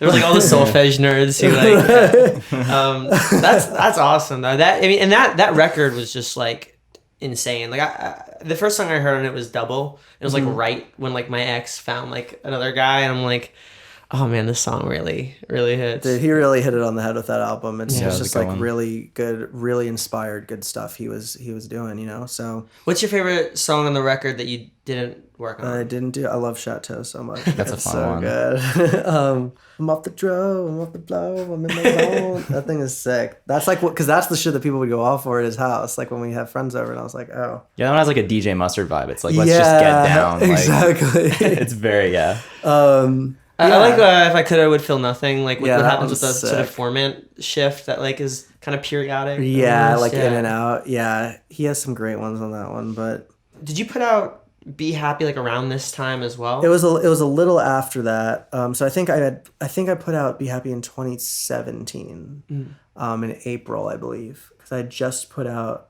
after Do Re Mi, I'd put out the first Friend, I think in October or September, maybe. And that I think Digital Drug Lord came out 4/20 that year. That's such a great. Wait, was that 2017? That was 2017. Sorry. So we had written the song in 2016, at the end of 2016, I guess, and then it came out 2017. So Because that's such a great song, and it's such. I mean, just the line that you wrote down for the wall. right. So even if it's not with me, I just want you to be happy. Even if it's not with me, I just want you to be happy. Just want you to be So it's kind of like a generic saying, you know, and like it's been said a million times. But it's before. honest. I mean, it's very real. Right. Like, So it was the fourth song I'd put out for the project, and I was really trying to keep each song just personal. And like the first two songs were kind of like I was in a relationship and then it was over, and then like the third song I was like had a weird relationship with this girl that had a boyfriend, but then whatever happened. So this song, Be Happy, I wrote it just on guitar. And I'm a huge fan of this song by Muse called Falling Away With You. And it's if you listen to it, it's very similar to Be Happy. I wouldn't say ripping it off, but I was highly inspired about his chordal kind of, he has like this one song, it just sounds like Beatlesy and some of the chord movements interesting. So I was playing this riff and I was like, okay, this is in 7/8, I guess. And I was like, this is kind of weird. And I was like starting to sing the melodies to it. And I was like, all right, I like this. So then I started writing the lyrics, and I literally sat down in one night and wrote the entire song on guitar. I had broken up with a girl that lived in a different state, and she had found someone else pretty quick after that. And then she was like quickly engaged to that person or whatever. And when I wrote it, I think it's just like the personal meaning I had liked. And I was just like, I had finally gotten to the point where I was like, you know what? There's a lot of like emotions that happen in that time, like the 5 stages of grief, Loss, like that whole thing, bargaining, and then the whole fucking thing, you know. So I had finally gotten to acceptance, and like be like, you know what? Good for her. That's actually like actually feeling that way, not saying it, but I was like, that's probably for the best, honestly, that she's done that. And like, even though it like, there was a lot of hurt that happened to me and of me whining and all that bullshit. But like, you know, when you go through an end of a relationship, certain things mean certain things to people, you know? So I had written that, and I knew that was like a quote, and I like figured out how to put it at the end of the hook, because I felt like it was just like a really good summary of what I wanted to say in the song. It's like, you know, like the beginning of the song telling you that you need me now because in my dreams you're still around. I was like, I still think about you a lot. You know, I wish I was still with you, obviously, but that's just not how it is. You were somebody different, and I hope you're happy is the idea of the song. So I had done it on guitar, I recorded it, and I got to like the second chorus, and I was like, I wonder if there's like a drop. Fuck it, right? So I did like the first drop with like this synth and like a vocal choppy thingy, and it's weird because it's in 7, so it's like da da da da da da da da, and then it goes back. On the grid, I was like, wait, shit, where's it going? like that's your modulation. I was like, where's it going? So I was like, you know what? I'm not going to put any grid markers. I'm just going to put it on the beats, and then we'll see where it goes. So that happened. And then the last drop, I was just like, maybe, you know, it comes back around, and then it's something a little weirder with like a little swingy kind of thing in the 7. So I did that. That was like the one where I put it out, and like immediately I saw a bigger reaction than I had previously. Like especially on the YouTube channels, on Suicide Sheep, on Cloud Kid, and then the pickup on Spotify was bigger, and I was like, oh, this is really cool, because I felt a lot of passion making the song and I put a lot of emotion into it. And that is coming across, which is really good. And I could see that from like what people were commenting about it, even though I try not to look at them, but it's good. Everyone does. Well, it was what we were saying, like about how like a song does resonate when it comes from that real place. Like I think what's interesting about the stages of grief, and especially when somebody asks like, are you over this person? Such a loaded fucking question. There's so many things that it could be. And if you answer yes, there will always be like 7 footnotes. It's like, I am over enough to go out with other people. I'm over enough to not think about it every day. Doesn't mean that it doesn't still hurt. Right. Like and how often does yes, I'm over it mean no, I'm not at all over it? Right. You know, And like you can you tell yourself, and you can lie to yourself so well, Right. like, you know. And I think that's, you know, when it comes to like me and my like exes or whatever, I'm over it enough to live a life and not, you know, I'm still writing songs about it. I'm still, you know, like anxious about certain things in relationships because of how something went down.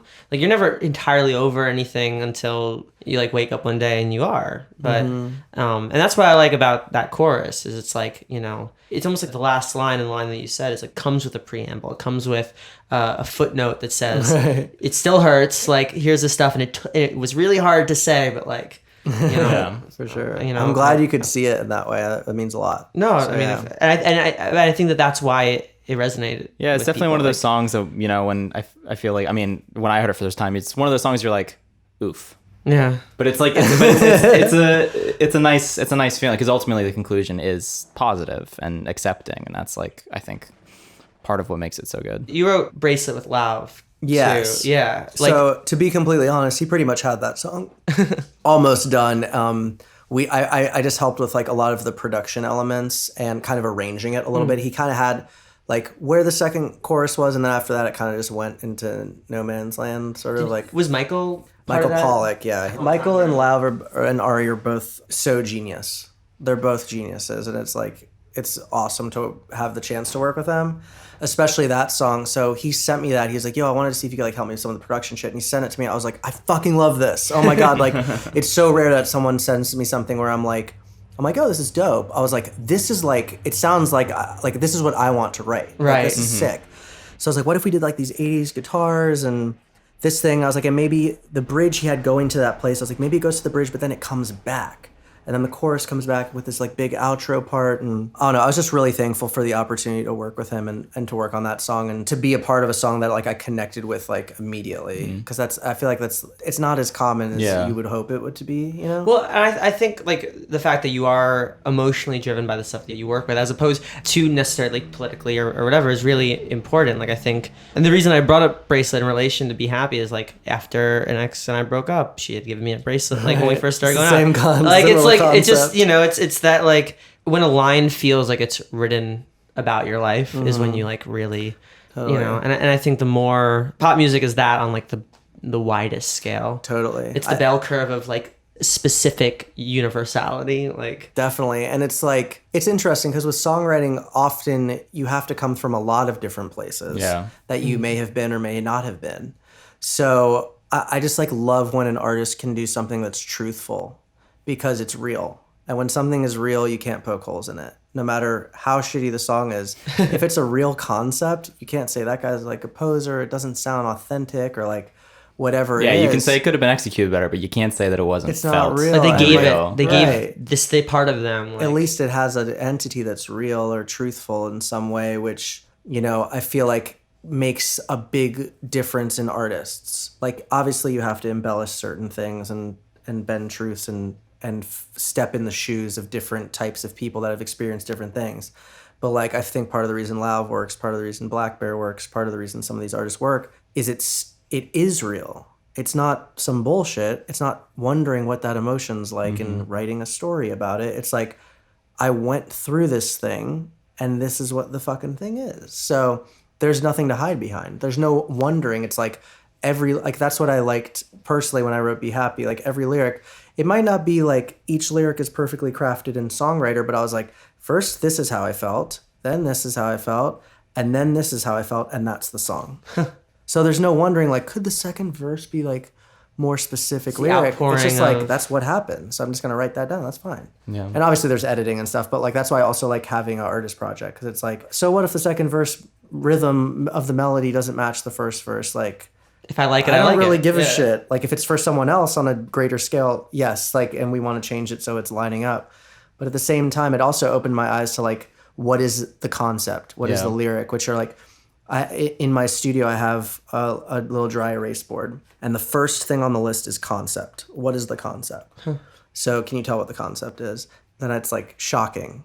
And it's like, is this shocking? Is it like good? Is it Is like, it fresh? And yeah, original? like eye-catching or ear catching. I mean, then I have, is this great? And it's like, if it's good, it's not great, you know? And then I have, is this repetitive enough? Or too repetitive, you know? Like, so it's like, is there a repetition in it? Because especially in pop music, like less is more. I'm like a huge fan of Rick Rubin also, who is like the minimalist pop producer. So it's like his whole thing is like, what can you take out? Yeah. What absolutely needs to be there and what doesn't. So, and then I have like, is it simple enough?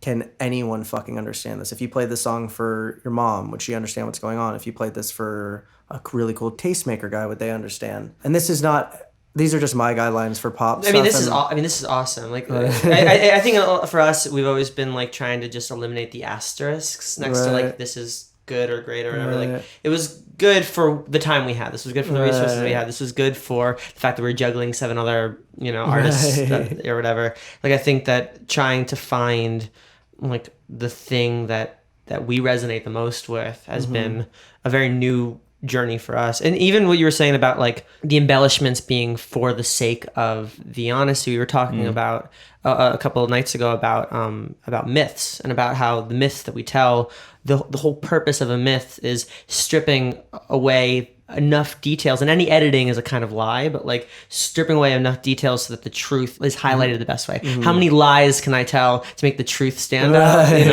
And that's the thing, when you talk about fiction, like why we connect with fiction is that it is a truth that is told through an extended lie. And so if we talk about the myth, like how we started the project, the moment that I leave out that I went to the bathroom for a second, or the moment I leave out that I was in traffic for 2 hours, unless that's part of the story, we are lying about the order of events. But the truth is the conclusions that we come to, how it changes our lives. And those lies that we tell ourselves is like the core of who we are. So I think dealing with the molecular truth and honesty in relation to how we tell stories has been like the thread I've been pulling at, that we've been pulling at. 100%. Yeah. It's very interesting. But I think you're on it. And again, like there is this honesty that does resonate. I love. I mean, I was in Boston when Anxiety came out. Oh, nice. I was saying when you walk in, like that song, it's like from a production standpoint and writing standpoint, it's awesome. Thanks, like man. Hell yeah. Lyrically, what I love about it is that it touches on this really.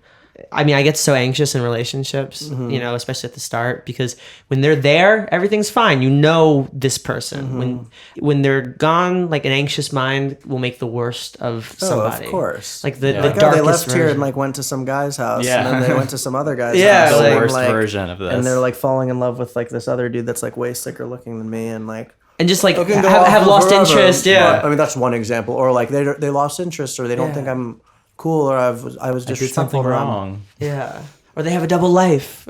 They're secretly a spy. Usually it's a lot less complicated. I won't say that all the time. Yeah. Sometimes there's crazy shit that happens, but You never know you're dating a spy until you're dating a spy. exactly. That's Like true. Mr. and Mrs. Smith. Right? But that's what I really like about that song is that it touches on anxiety. Obviously, is such an intense concept and place, and shocking and fresh in that sense. But it's also something that anybody can relate to, because until something's good, it's not. Like I think anybody who's gone through a bad relationship is so ready for it all to go to shit. And anybody who's been through this industry is so ready for everything to go to shit. You're looking for it, Yeah. and it's hard to break out of that. Yeah, with that song, it was interesting because originally I think we were gonna pitch it, like we were just like a song for pitch, and I went over to Blackbear's studio, and he was like, "What are the chords to Closer?" Chainsmokers. I was like, "It's like F, G, A minor." He's like, "Put those in."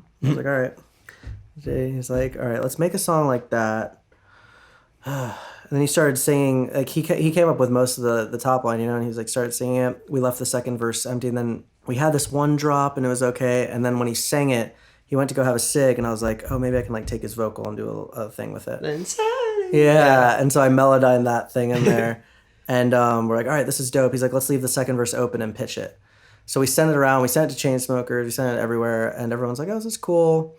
And then it came down for his next album. He calls it, in some way, he calls me up. He's like, yo, I want to put this on the album. I was like, cool, man. I was like, who do you want to get on the feature? He's like, do you just want to do it? I was like, yeah. So I went to my studio and I recorded. I like wrote. Did you write I wrote the second verse, and then I just recorded it, and then I sent it back, and I was like, yo, what do you think of this? He's like, cool, it sounds dope. And I was like, all right. And then that was that. And that was it. And then yeah, and then we like shot a music video at his house, and he was like, yo, we're doing a video that's just like a vertical video for Spotify. This is when they first started doing the vertical videos, I guess, like when you play the song. We're gonna do that. And it was like kind of just like he had his friend come over and like cut out the anxiety sign and like do all this other stuff, and he had these two people filming, and then it turned into the music video. That's awesome. cool. But that was like a big opportunity for my project too, because I liked it because it didn't force anything. I was just like, you let's make a didn't song. ask, you didn't like. It was I was like, let's just make a dope happened. song, and if he wants me on it, great. Then then we can both have it. You know, we can both reap the benefits of it. So Well, and what's interesting is that like it took what you were doing in the background, like behind the scenes, and put it to the forefront. Like there are so many collaborators who collaborate for years.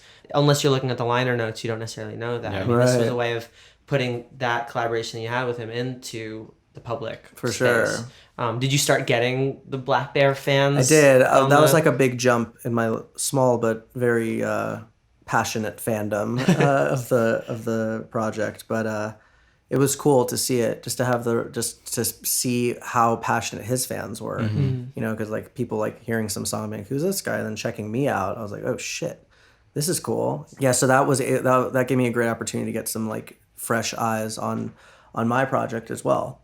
That's awesome. And it was a kind of like a big turning point in me, like just like spending some more time on it. I was like, oh, this is where it could go. Yeah. You know, this is like where you can gain fans and gain listeners, you know? Well, and what's so interesting is that like, and we were talking about this too, where it's like, for some that could have been out of left field. It's like, who's this guy? But for you, it's like, you know, that was like a very natural, organic progression and whatnot. It's a great song. Oh, I mean, the stuff that you worked on again resonates with us. So it's really cool Thanks, hearing the stories behind all of them. Are you ready for rapid fire MySpace inspired This is questions? the best part. Yes. Okay. Number 1, what's your phone background? It's Malibu, where I was at one time. I just took a picture of the ocean. It was really calming. That's lovely. That's like relaxing. Yeah. Simple, I guess. What's your do you have a non-musical hobby? Yes, I actually really have. I just started learning sign language. Wow.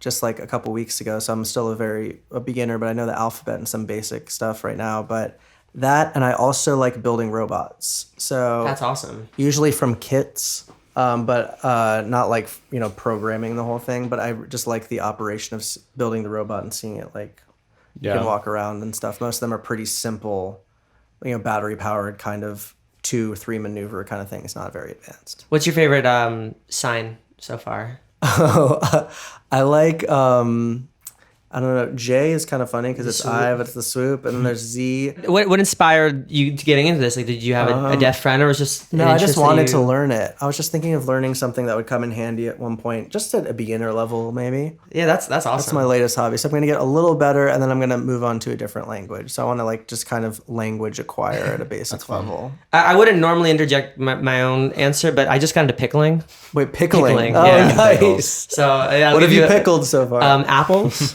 and cucumbers and Brussels sprouts. Nice. Yeah, I'll give you some. Yes. You can try some after. Yes. Give me Do you have a weird random skill? So this wrist, there's something with the ligaments where I can crack it every time, as many times as I want. Well, Can you do it? Oh, That's And I can do it again. But it's not because I also go to the chiropractor, and it's not like when you get like when the chiropractor cracks you, it's like the glucosamine bubbles between your joints popping. It's not like your actual bones. This feels like they're. I mean, it's always Have you been gotten like it this. checked out, or No, it's like kind of been that way my whole life, and it doesn't feel like that. I feel like the things moving around, like the ligaments moving around. that's so interesting. That's Yeah. It's really weird. I gotta just like shake that one off. Yeah, no, that was great. That's great. That's exactly what I was hoping for. That's the perfect But answer it's to that also like, question. wow, that's a lot. What skill would you like to have? In all honesty, I would like to, like what I'm starting to do, I would really like to know like 4 or 5 languages, at least at a beginner level, to communicate with people basically. Do you know any so far other than... I forgot most of the Spanish I learned in high school, and I like knew Hebrew a little bit, but then I like forgot most We of it all know outside Hebrew of a it. little Yeah. bit. That's, yeah. But I realized I was just like last year and the year before I'd been to Europe, and I was like, damn, I wish I like just knew a little bit more of like French, of German, of Spanish, of just like some other languages, some Asian languages too, like just to have a basic understanding, because it'd be cool to at least like know how to communicate with people a little bit more. He speaks fluent I speak Italian. pretty fluent Italian. I lived in Italy for like all of high school and middle Oh, school. crazy. That's awesome. So yeah, I can attest that like having another language in your brain is like definitely interesting and cool. Yeah. And worth pursuing. 100%. I want to just like to an Ant-Man microscopic degree, like figure out the English language, like how syllables and syntax and everything. Like, I just don't have. I mean, don't put all your eggs in one basket, man. Yeah, you know. Like, let's see. Do you have a personal life hack? It actually has to do with songwriting, and I started kind of implementing it a couple months ago. When you tie, it's a little more advanced than just like a simple life hack. No, I it's guess. all, Sorry. yeah. I started to look at what I wrote as just like, these are just words on my phone or on the page. This is just music that I pressed the buttons or played the notes for, rather than like, this is my heart and soul. I spent 13 hours working on this track and tuning this vocal and doing this. And it's like, it's something you made, and that's that. And then you can look at it and be like, that sucks. Yeah. Or like, that's pretty dope. Or like, that's okay, but I think maybe it could be better. Rather than like, no, since I worked really hard on this, it has to be good. It means something to me. That The means it's sunk good. cost fallacy of... Yeah, like you lose your objectivity. So I don't know what the hack is called. Maybe just like a more Buddhism. or just like a objectivity to your own work. Is it good? Just because you feel something about it, does that make it good? And it doesn't, unfortunately. But like when you do that, it creates a chance to be objective. Yeah. I think that's so hard for I think it's something that we've been learning, having been writing just so much. But it's like being able to detach yourself from even the outcome of a song or like whatever, just like realizing like this has to be what it is, and then being able to walk away from it. That's, I don't know. I think hearing that like out loud like really resonates, but also it is such a hard thing to like. It's a practice. Yeah, I feel like I've had to like. People are always like trust your instincts, and there's a truth to that. But I feel like I've been trying to like approach things like, just because this is the first thing my brain came up with does not mean it's the right thing for whatever this is. Like, or like, maybe it is. maybe it is. you know, like it is like weird in that zone. But I don't know. I just feel like so many people like, because I spent all my money doing this, because I put in every hour of every day of the last month doing this, this is my life's work. So fucking what? Like, you know, tough shit. It's like, sorry to say that, but like, No, but it's but honest. like, I mean, it's okay. If it's dope, that's great. If this guy fucking shit out a song in 5 minutes and it's better than yours, good for that guy. It literally doesn't matter how you made your song or how you made your medium, like whatever. I just feel like people get really attached to their journey with creation. Like, I did this and then I did this and I struggled. It's like, if you're an athlete and you train every fucking day of every hour and some dude beat you that's just better than you, that's what happened. It doesn't disprove that you worked hard, but it doesn't mean that like you can't make that add value. I think my You have to fear have is- like the intrinsic value. Like, is this good? Do I like it? Cool. How it does, you know, but by the same degree also how it doesn't determine the value always, you know, like maybe financially or maybe like in the scope of how people view it. But like, songs pick up years later accidentally. or like if you love it and it flops, so fucking what? But like, I don't know. I just think there's a way to be objective about things. And I understand being connected because I'm very connected to a lot of stuff. And that was like, I started taking up that life hack, as I guess you would say, when I would get so connected to something and I would be so let down if it didn't do well. I'd be like, I don't get it. Like this song, the lyrics are so good. They mean so much to me.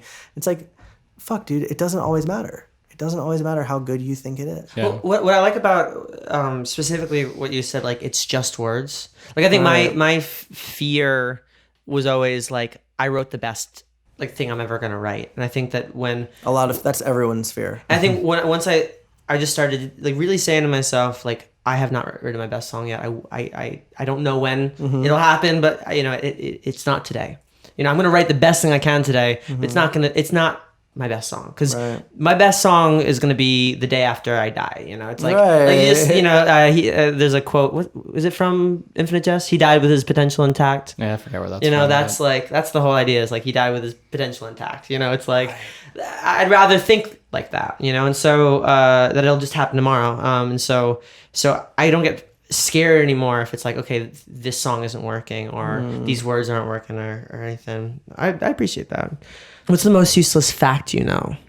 Oh my God, I know so fucking many. I don't know. I think the one that comes up the most is like what deja vu could be. And like, there's like interpretive things of like, oh, it's like a dream you've been there before in a past reality, life, you're in another universe.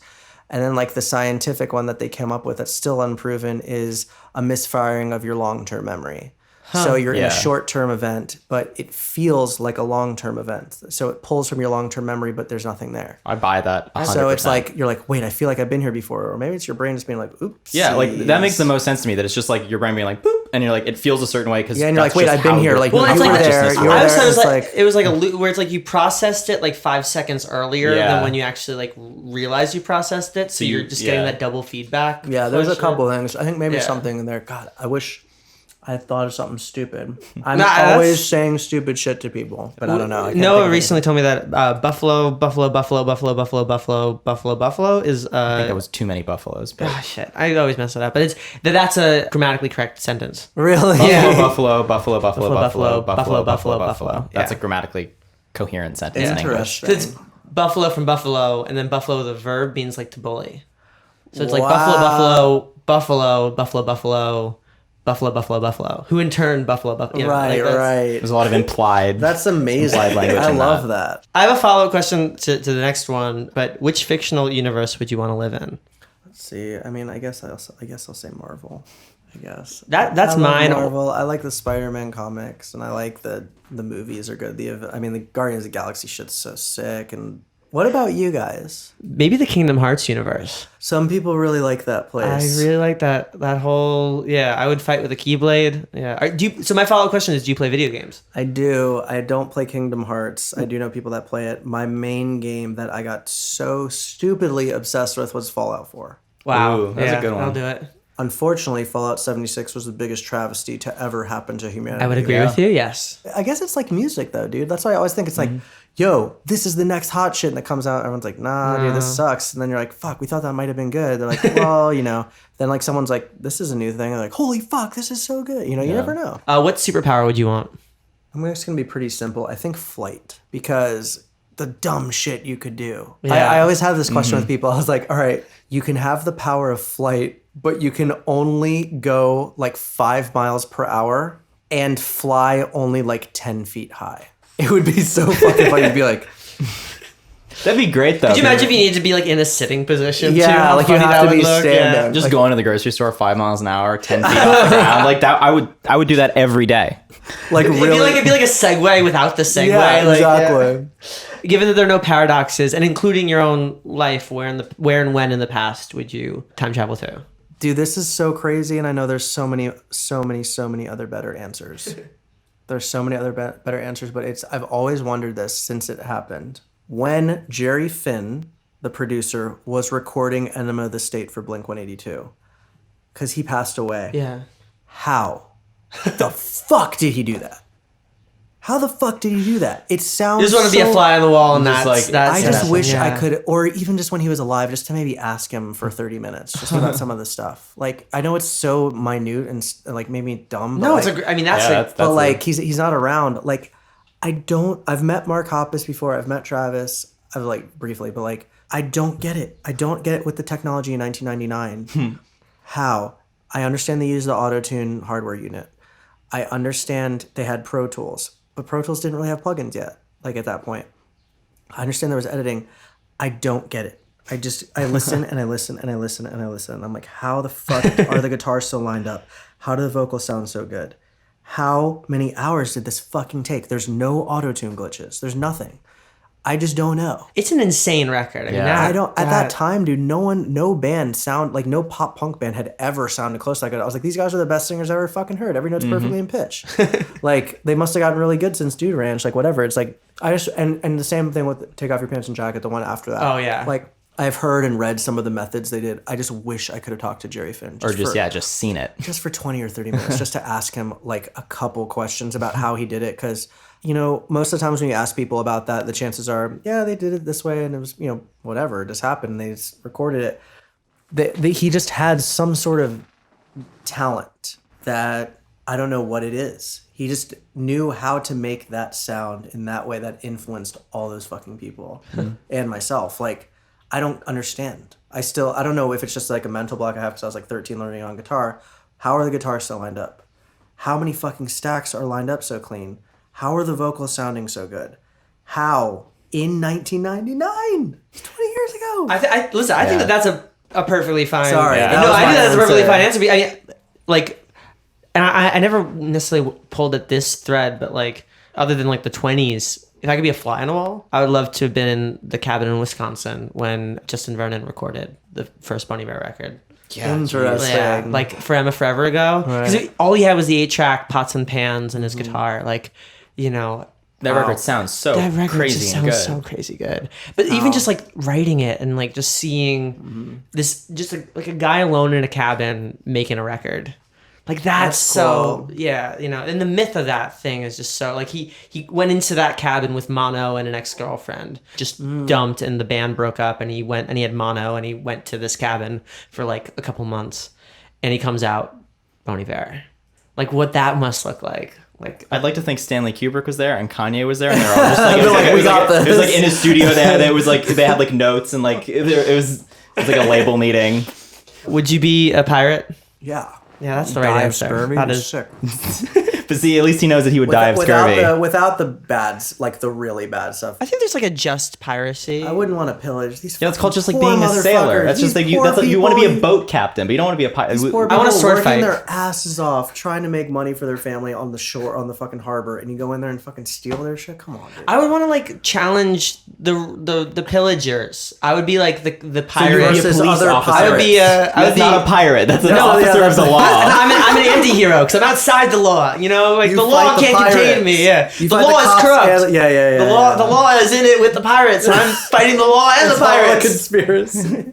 We disagree heavily on this question, and our guests have been split down the middle on who would or would not be a pirate. What was your first tattoo? I don't have, dude. This isn't a real tattue. Really? Yeah, this is the koala thing. I gave you the tattoos. Yeah, oh, that's nice. awesome. So for in the way I look at Judaism, I don't have any tattoos. So out of the respect for the body. So I have this one on my neck that I wear for my project. I started doing it because I did it for a show one time. I had the temporary tattoos made to put in my web store, and I put it on my neck before the show. And I was like, someone took a picture. I was like, I kind of like that. So I wanted to have an experience where any person who listens to the music could get the exact same thing and put it on for fun for as much as they want for whenever. So I put them all in the web store, the exact same one. So now I just put it on my neck every time, and it's kind of like just the symbol. And I'm going to start sometimes I'll put it on different sides of my neck to fuck with people, see if they notice. No one has noticed yet. Yeah. And I said maybe if I get a number one with one of these songs, I'll get it for real maybe. But as of right now, I don't feel the need to have any permanent tattoos. And I think it's also like it's interesting because I kind of view it as a fashion accessory in a way. Because, you know, just how someone would put on makeup or like put something on or glitter or whatever, it's just like you can put that. You can put it on your arms. I put it on my neck. But I know my parents are very pro for me to have tattoos, and they've helped me a lot in my life. And I think just maybe out of like a sign of respect, I'm going to refrain from that. Given it wouldn't kill you, what animal would you have as a pet? Ooh, I mean, I think I would have to have a koala because of my projects, the koala. But honestly, there's this other animal called a shoebill stork that I'm so fucking obsessed with. They're so weird looking. There's like a couple thousand left in the world, and they're from like the African swamps, but they have them at zoos. And there's one at the San Diego Zoo I've been meaning to go see. Its bill looks like a wooden shoe. That's why it's called a shoebill stork. It looks like a dinosaur or something. It's so fucking weird, and its reactions are so fucking funny. And they're like 3.5, 4 feet tall. Nice. They're the slowest bird. They can barely they fly a little bit, but not much. Look them up later. I'm possessed by them. They're so fucking funny. That's like awesome. the way they look and stuff. It's just so weird. Anonymous side project called Shoebill. Yes, exactly. That's next. So now we have the favorites, and this is more lightning round. So favorite color to wear. To wear, I like blue and I like white a lot, and sometimes gray. Favorite season. I like East Coast fall. Like I'm northern very much East with you. Coast fall. Here, I mean, it's the same all the time. That's a hard question to ask. Here. Season, what's that? I assume people have seen snow before. Yeah. Favorite holiday. Either Hanukkah or July 4th. I love July 4th. Fucking you just barbecue a shitload. And Yeah. like it's the only day it's okay to eat like 6 hot dogs, Yeah. and like no one will say shit. Like I always go to New York because my friend has like a house you pile on the roof, like right on the Hudson River, so we can Sick. see all of the fireworks. oh, that's from the river towns. amazing. Yeah. Oh yeah. Favorite meal. Well, I diet pretty intensely now with like the no sugar and no carbs and no keto and the whole whatever. Ideally, I think it might just be like straight up spaghetti and meatballs or a meatball sub. Because a meatball sub, it's like, what the fuck are they thinking? A sub? There's meat. Like meatballs, which aren't like even pure meat. It has breading in it. Yeah. Tomato sauce and cheese? What? Are we talking like a New York Why- meatball That's a sub weird though? example. Yeah, like a proper deli meatball sub. Are they out of their fucking mind? You're trying to kill someone. It's like not even food. It's just like shit, but it's like the best So thing. good. It's Yeah, so good. I love bread. somewhere in Yeah. there, I think, is like a vibe. Favorite place to be. I honestly think in the studio.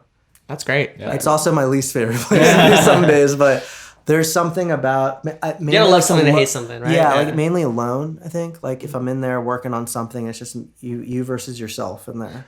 You know, which I kind of like. Favorite sound. I mean, I guess I like the ocean a lot, like the sound of the ocean. I also like white noise, like the sound of like my fan blowing at night with nothing else. The whoosh, it's just like comforting, and maybe like a G chord on like a really well tuned acoustic guitar. Ooh, Yeah. I like the sounds of orchestras tuning. Oh, that's just yeah. that. I Yeah. love that sound. There's just that. Yeah, And the like the height. hustle and bustle of The height. Quick favorite movie, book, TV show. Favorite movie, Back to the Future Part 1. Nice. Favorite book, I mean, I guess The Alchemist. Favorite TV show? Ooh, man, I haven't thought about this. After Lost was my favorite TV show until the last episode, Yeah. which then yeah. became my least favorite TV show. The Constant is my favorite episode of Lost, though. Really? You Yeah, remember that's when a good one. Desmond jumps around? Yeah. Yeah, I lost faith in humanity after that. I think The Office. Nice. Nice. I came in second in an Office trivia challenge once at a bar. Wow. So What did you win? Chili? no, I won like a certificate of like a fake Dunder Mifflin stockholder certificate. That's awesome. But that's probably my favorite show as far as like what's like brought me the most joy. I say from watching a show, I would say. What's the best Halloween costume you've ever done? Ooh, I got a couple good ones, man. And not to toot my own No, horn, but I've gone brag fucking away. hard. Okay. Well, for starters, I did like 5 years ago. I was a dad taking his 2 kids trick or treating, in which I constructed like a backpack that had these poles, and then I got like balloons and put like so it looked like 2 kids wearing ghost outfits. Oh my god! And I was like the dad walking with the 2 kids. Then 2 years ago, 3 years ago, I was a dad with 2 twin babies. So I would like dress whatever the theme of the thing was, and then I had like 2 little babies in a baby Bjorn, like a twin baby my God. Bjorn. So one of them I was a goth dad with goth kids, and then the other one it was like a Kill Bill theme. So like I was like in a suit, and they were in like the little Kill Bill outfits. And then last year, I guess it was 2 years ago, I was a 2-headed person. So I got like a styrofoam head and paper mache it, and had my friend paint a picture like my face on it, kind of like from The Office where Michael Scott is the 2-headed person, and I mounted it to my body so it looked like there was two of my heads. That was good.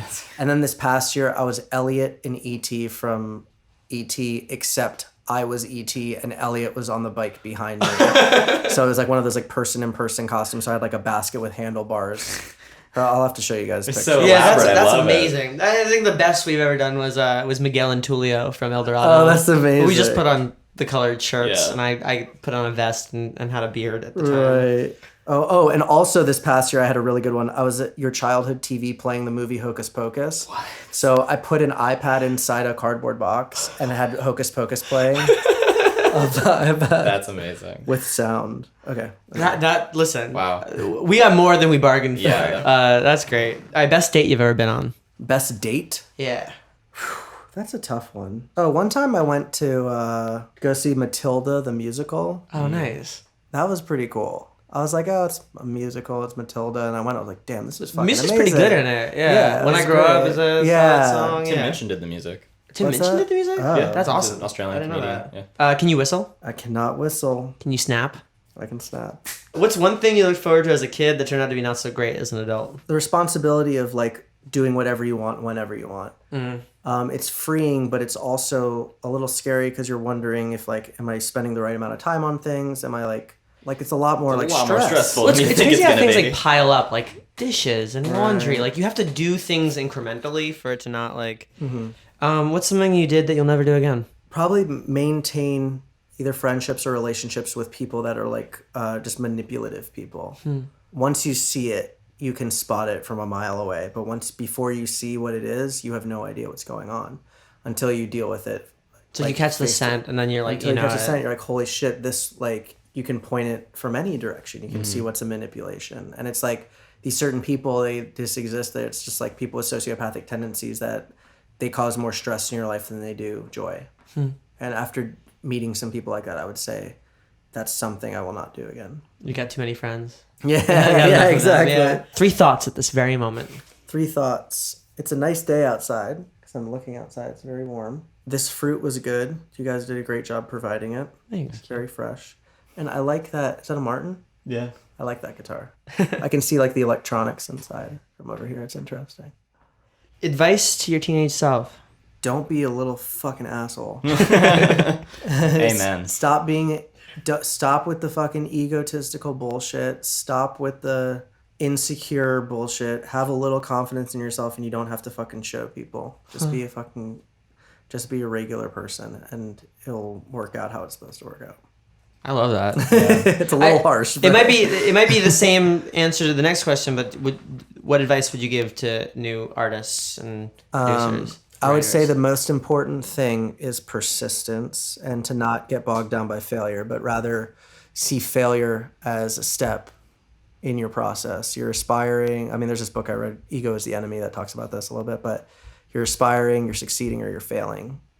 So you're doing one of those things. And because you're failing doesn't mean that you've failed. It's just a part of the process. No matter how successful you are, you will fail. And then you have to aspire to something else again. So you have to persistently go and not get bogged down and see a failure see it as a learning experience, but not see it as the end or a roadblock. It's like a speed bump, you know?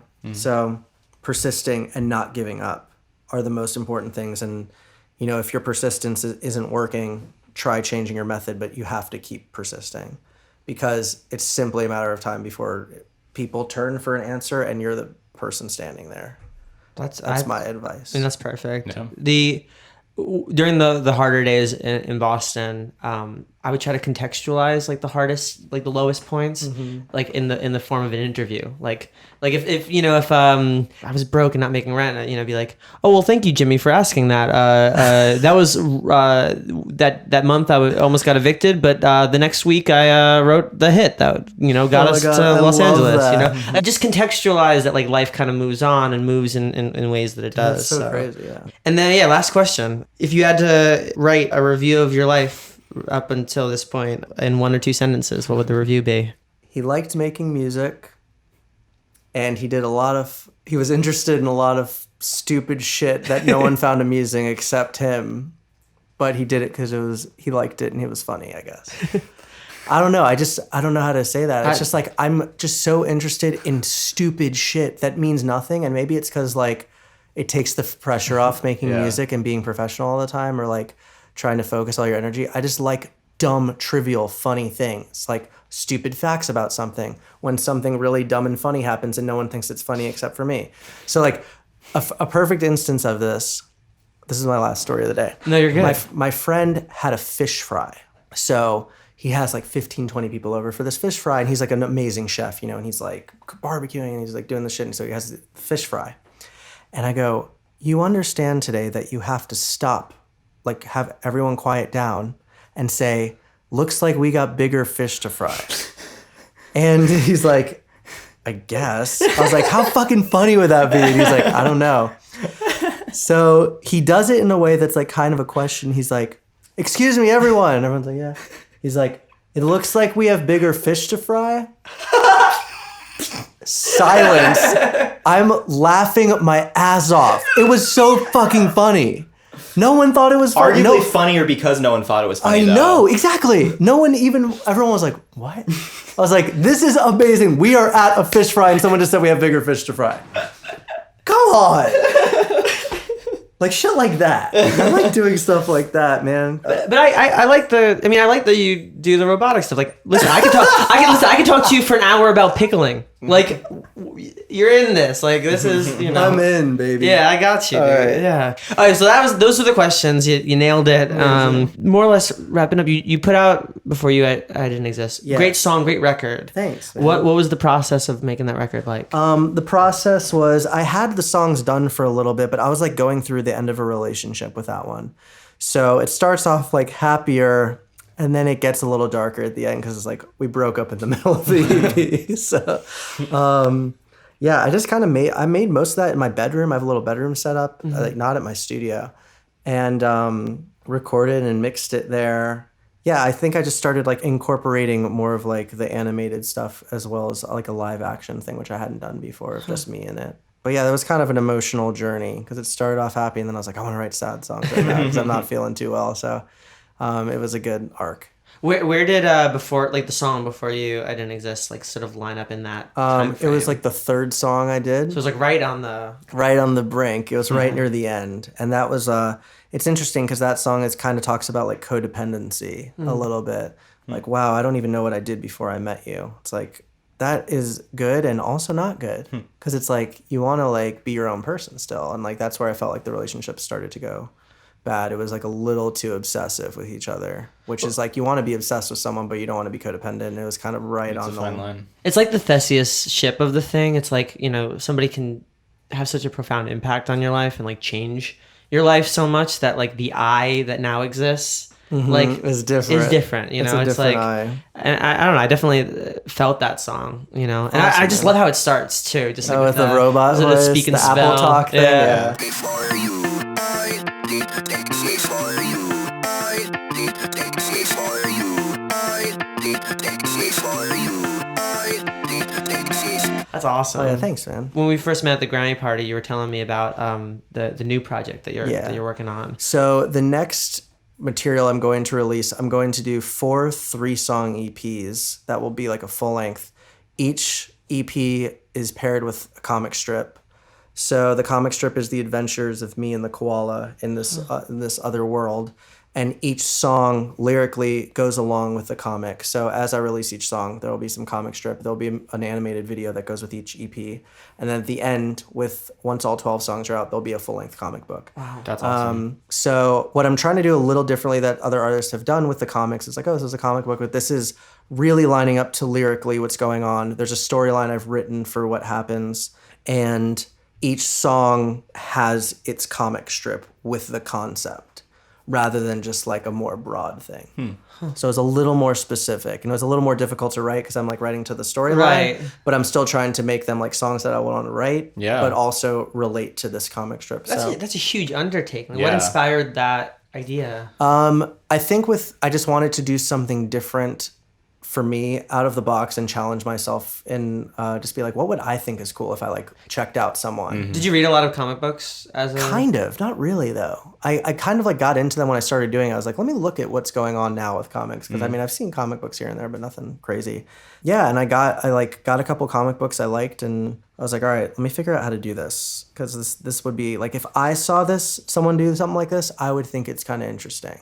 So that's what I was trying to judge it by, rather than just like, here's some new songs, these are my new photos, these are the new colors, like whatever. Yeah. Rather than be like, here are songs that are part of a plot.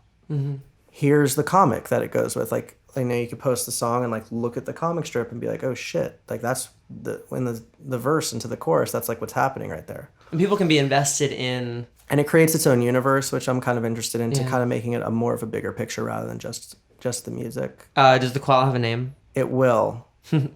I can't say it yet. All good. It will have a name, but it does start with a K because it has to start with koala. Yeah. Nice. Well, I'm sure it'll be quality. Oh, got it. Ended it with a good one. There we go. Amazing.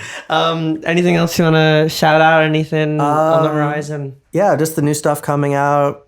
If you want to talk to me online, Friend69 on Instagram, Friend on Twitter, Friend Music on YouTube and Facebook. And then I'm Andrew Goldstein if you want to talk to me anywhere. I'm around if you want to send me an email, friendmusicemail@gmail.com. My new material will be out in June and July. Well, you've been a great person to talk to. Awesome. Thank you. Thank you. Thank you for being here. So much fun.